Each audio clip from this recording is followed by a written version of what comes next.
the email marketing blueprint for electricians. And so what you want to do is skyrocket your lead generation through targeted email campaigns. And there's a couple different ways to do this, and we'll talk about that.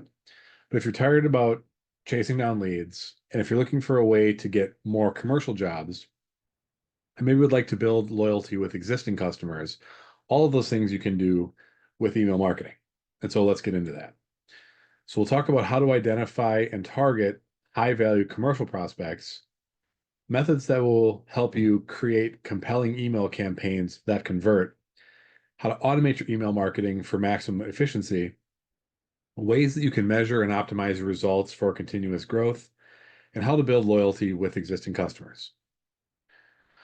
So why should you listen to me? I'm the author of the book, Online Marketing for Electricians. We've been doing this for well over a decade. Been in the game a long time. We know digital marketing very well and how to get results for companies that work in a local service area serving both residential and commercial customers like electricians. And we have a lot of client testimonials. You can read those or talk to us, but we've been doing this a long time and we know what we're doing. And so with that, we'll get right into it. So what we talk about is the digital dominance method. And what that means is when you consider marketing and advertising online, you can't really pick and choose what you do. You really have to do all of it. And, there's nothing that should be left behind. Now, that doesn't mean you have to do all of it right away, but as you build up your marketing presence online, you're going to want to make sure that you cover all of these various areas so that where people happen to look online, they will find you. And that's what digital dominance is all about. And today specifically, we're going to talk about email marketing 101. And so what is email marketing? Everybody knows what email is. But in the context of marketing, it's a digital strategy that uses email to nurture relationships with both new and existing customers and involves sending targeted emails to either promote your products and services to potential customers or stay top of mind with existing customers. And so we'll talk about both of those cases today. Now, does email marketing work? The short answer is yes. Most people check their email. They prefer to receive emails and have made purchases from emails they've received. So it's important. It's an important marketing platform and one that studies have shown on average generates a 36x ROI. Now, part of that is because it's so cheap to do, but even though it is, it's still a huge return on investment, which you would take in any other marketing channel. So it's not one that you want to overlook. And there are additional benefits to email marketing. It's direct communication, so you're really talking one-to-one with that customer, or you can be.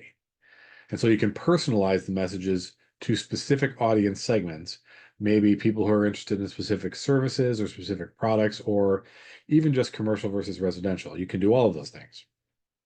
And you can get measurable results. You can track open rates, click-through rates, and even conversions, depending on how you're set up. And as I mentioned, it's relatively low cost and has a high ROI. And so there's lots of different examples. Everybody gets them, but certain types you can keep in mind, a gift or an offer, abandonment and recovery. So if you put something in your cart and you don't buy it, they'll email you saying, hey, buy this thing. There's niche content that's really for specific interests or specific industries. And then just thank you emails. So if you had a service visit, hey, thanks, thanks for choosing us. Things like that. And so if you're not using email marketing in your business, you're missing out on a very important communication platform to your market. And so first, let's talk about how to use it to reach new customers. And you do that through cold email. And so a cold email is a message sent to a potential customer that you don't have a prior connection with in order to, let them know about you and generate interest. Okay. Now you have to do this very carefully. Okay. Cold email is very close to being spam if it's done the wrong way. And we don't want to spam. We don't want to be spammers, and you don't have to be. Just because you do cold email doesn't mean you're being a spammer. if you do it well and you do it respectfully and you don't overdo it. Okay. And so don't let it scare you. When it's done right, it's a highly effective tool, especially to target high value commercial prospects. We don't really recommend using it for residential. We certainly don't do it. I think there are different rules in place. It's just not as effective. Um, we find that the biggest return on your investment and least headaches is by engaging commercial entities via cold email. And there are lots and lots of prospects out there that you can reach out to. And as I mentioned, when it's done correctly, it can produce very high ROI.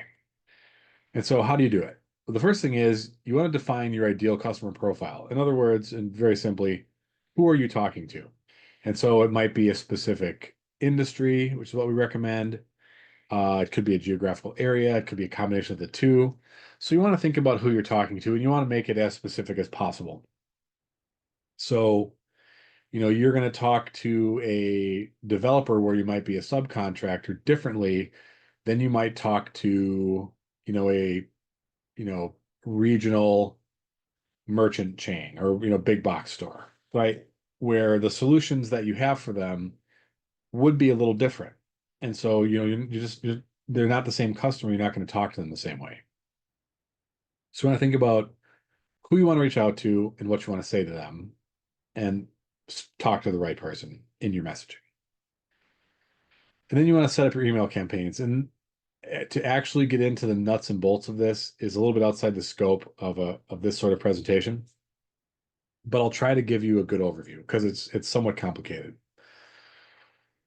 The main thing you don't want to do with cold email is use the same domain that you use for your website.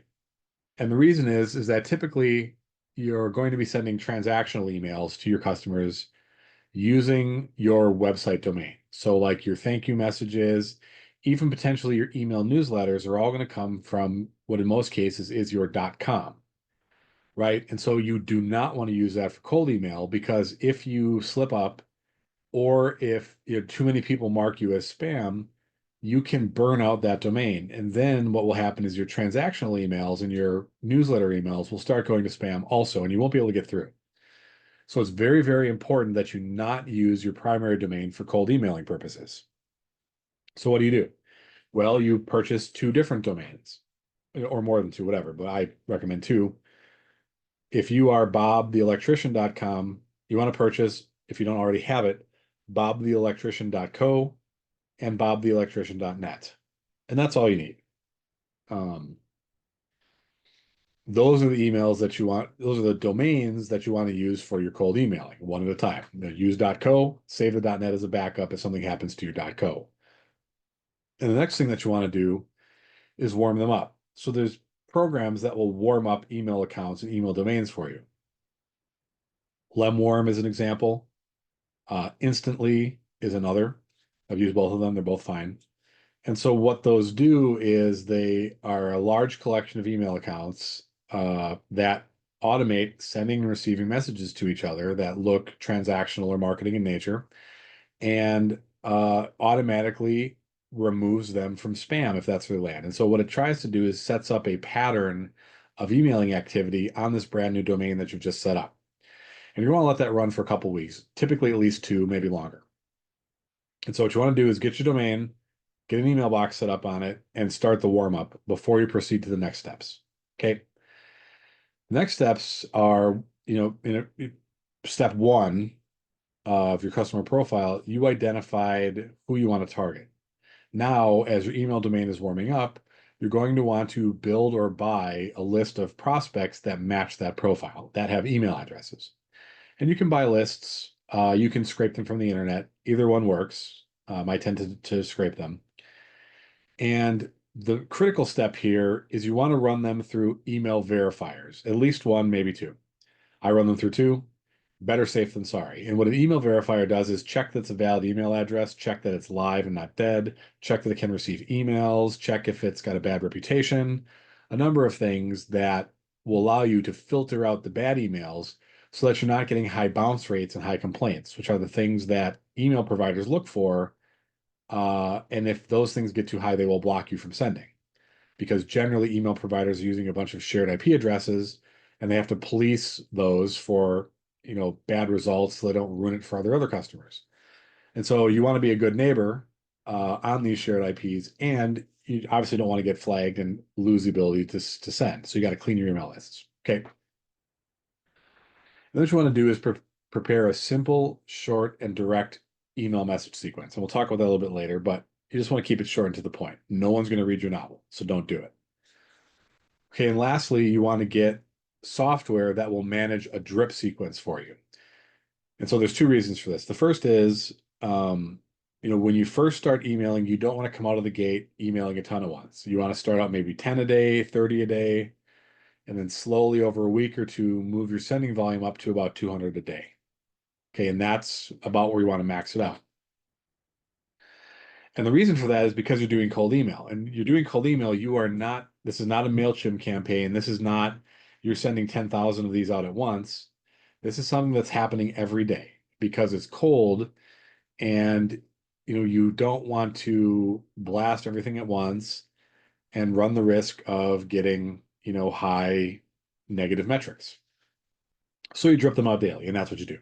Now, after you've been running these lists for a while and you've got all the bad actors out of there, at some point you can convert it to emailing everybody at once.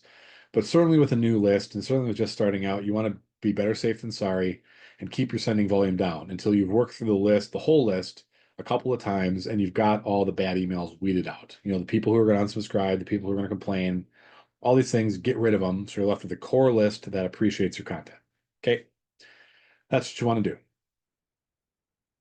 And so, once you've done the setup and everything, then launch a campaign, as I just mentioned, drip it up at a slowly increased quantity, and that's how you want to do it. And as I said, start from about 30, get to about 200, and don't go higher than that. And then you also want to have a process in place for handling responses. So you're not using your normal email box. You may be using, your name at, bobtheelectrician.co. So what I do is I have that email box, any responses to it, forward to my main email account, and I reply from there. Okay? You can do whatever you want, but that's what I do. And then you want to periodically check the performance of the emails, make sure that they're still working, getting through and stuff. I actually recommend keeping that warm-up software just running all the time, because as you're sending out real campaigns and you keep an eye on your warm-up software, you'll be able to see if more emails are going to spam. And that'll kind of tell you you've got a problem. And if you have a problem, then dial down the sending activity, go back down to like 30 a day temporarily, and let the warm-up stuff, which what it's doing is it's anything goes to spam, it moves to the inbox. That will re-improve your reputation, and you'll see the number of emails that are landing in spam go back down again. And then you can ramp up your sending volume again. So this is something you want to keep an eye on and adjust as necessary. So basically that's how you do it. And it's, there's a lot of steps to it. It's a little complicated, but that's how you set up, run, and manage a cold email campaign. And something we won't cover here today, but I will mention is the cold email is not the only value of that list. Once you have that list, you can also use it to create custom audiences for that customer profile in Facebook and run Facebook ads to them too. And I highly recommend doing that. So not only are you doing the outbound emailing, but those same group of people you're targeting with Facebook campaigns with similar messaging at the same time. And so that just makes the cold emailing more effective because they're seeing you in multiple places. Okay, so that's what I recommend. And I hope you can see that if you do this properly, it can be a very high ROI activity for you. And so we definitely recommend it. And so now we'll talk about campaigns that convert. And so the bottom line on this is the emails that you send should always lead your customers to a desired action. It could be a purchase, signing up for a newsletter, filling out a form, or whatever. Doesn't matter as long as it's something. But that's the result ultimately that you want to be measuring. And so how do you set this up? Well, first you want a segmented audience, as we discussed before. You want to have multiple touch points. So, have a 3 or 4 email sequence, not just one. Have a finish line. So, something that will take them off the list or move them onto another list. And then have clear KPIs. So how do you measure the success of this campaign. And I'll give you one that we use as an example. So this is like our, a campaign that we do, which basically invites people to schedule a call with us.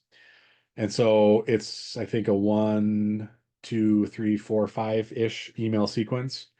And so there's multiple touch points. And then it also checks. So, basically, if someone schedules a call, they get tagged. And so this automated email sequence checks that contact record for that tag. If it has the tag, it stops the sequence because they scheduled a call. We don't need to bug them anymore.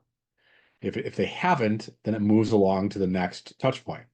And so, there's message, check, message, check, right? So we're continually testing whether our KPI has been achieved. If it hasn't, we keep going. At some point, we're like, all right, we've pestered these folks enough. We're all done. And after the last check, you can either end the automation or you can move them into maybe more of a nurture sequence. Like, hey, you understand we don't want to talk to us right now, but we have some great content that we'd love to share with you. We'll send the first one next week.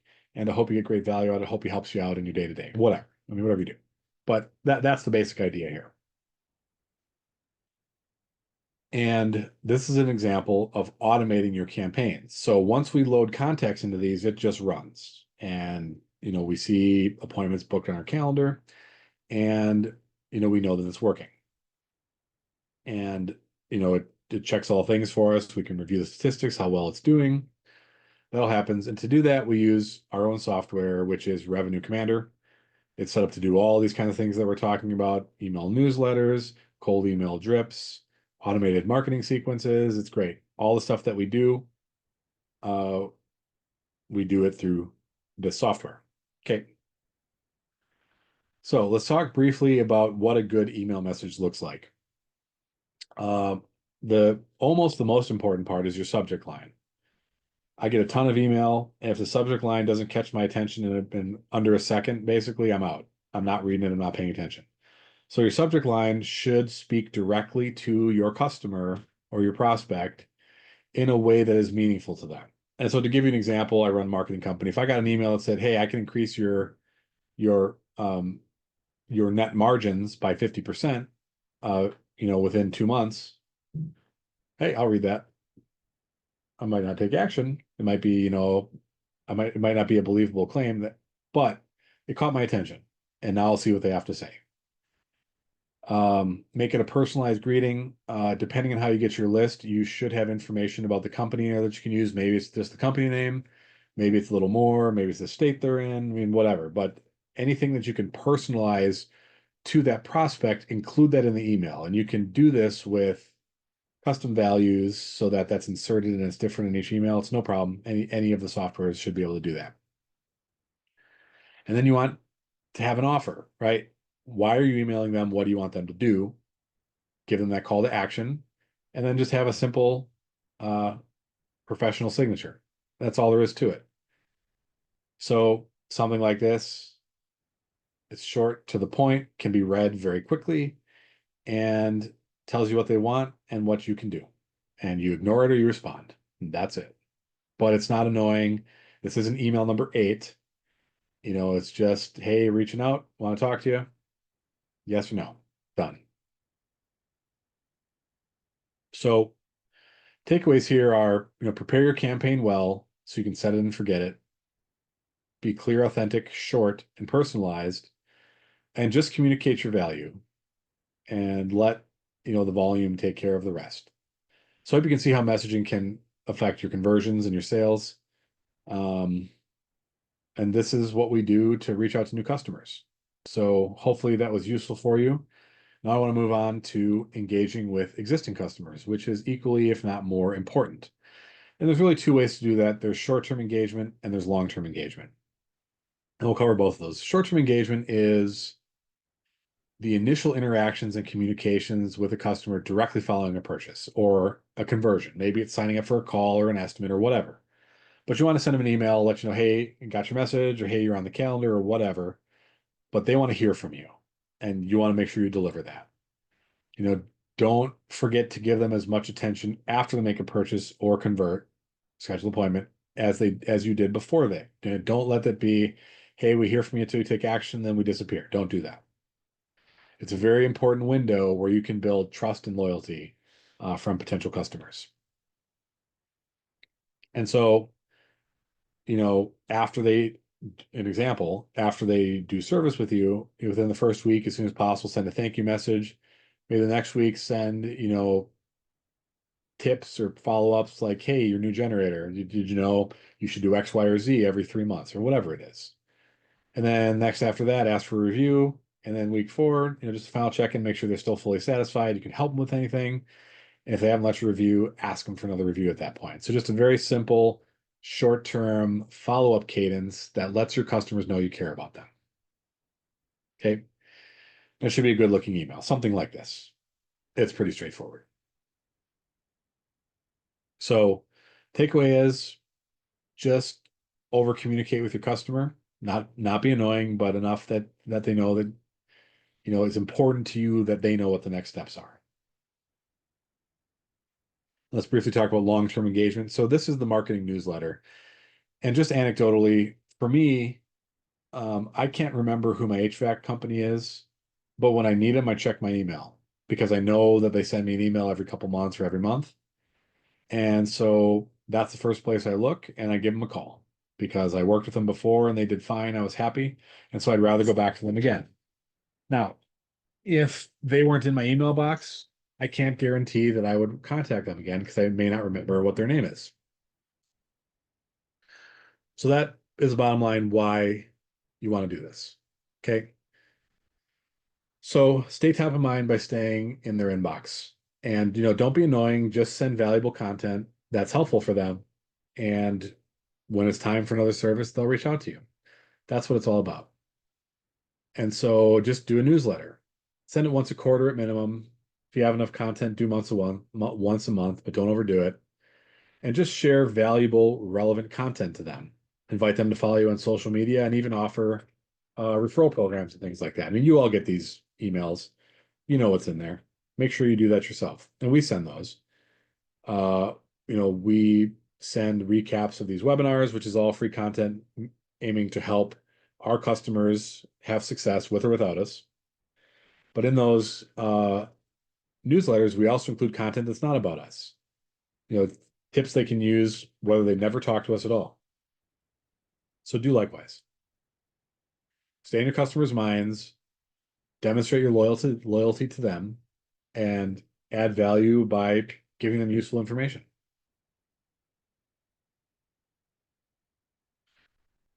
So after this webinar, I want you to think about what your short-term engagement strategy is and how you might improve it, and likewise for your long-term. And don't, just do something. It's better to do something, moderately well than to not do something because you can't get it perfect. Just do it. So your next steps here. Maximize your emails. Very cheap, very effective. All the big companies do it. You got to do it too. You'll be amazed how well it works here. It works extremely well for us. So we do it. Highly recommend it. Got to get this done. It's going to help you a lot. And so to do this, you've got two options. You can do it yourself, or you can have it done for you. If you want to do it yourself, we've given you the roadmap here, kind of told you what to do, tools to use, build up your expertise and do it. It's not rocket science. It's just time consuming, but it can be done. If you're tech savvy enough and you have the time to do it, go for it. That's why we put this stuff out there. Or have it done for you. You can hire us to implement it for you. You can leverage our expertise and experience to do this for you and to help build your business. And so if you like to delegate and not do things that you're an expert on, then by all means, give us a call and let us help you. Love to do it.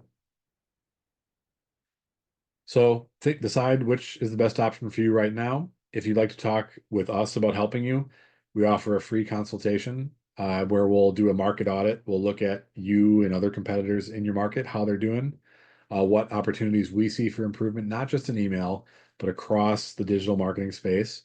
And we want this to be a valuable conversation for you that you can take away and get actionable, useful things from, whether you buy anything from us or not.